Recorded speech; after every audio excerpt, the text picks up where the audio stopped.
లోపల కులం, గడప దాటితే ప్రియ బంధువులం, గడప దాటితే ప్రియ బంధువులం. గుర్తుపెట్టుకోండి. చాలా చివరిగా ఒక్క మాట చివరిగా మనవి చేస్తాను. చర్చి పక్కన స్కూల్స్ ఉంటున్నాయి మన దేశంలో, చాలా చోట్ల ఉన్నాయి. డబ్బు మనది, పిల్లోడు మనోడు, దేశం మనది. స్లో పాయిజన్ మోటివేట్ అవుతున్నాడు.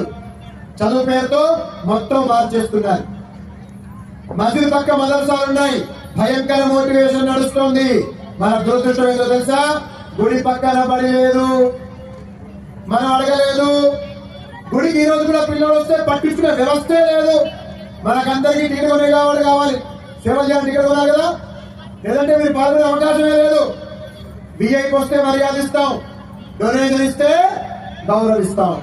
మరి సగటు హిందూ కుర్రోడి గుడికి వస్తే అతనికి ఏమిటి ప్రియారిటీ తెలియాల్సిందే, తెలియట్లా. అతనికి చెప్పాల్సిన వాళ్ళు చెప్పట్లా.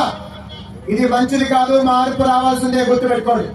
ఈ మార్పు రానంత కాలం మీరు ఎన్ని ఇలాంటి కార్యక్రమాలు చేసినా ఆ వచ్చే తరం మీకు సహకరించదు.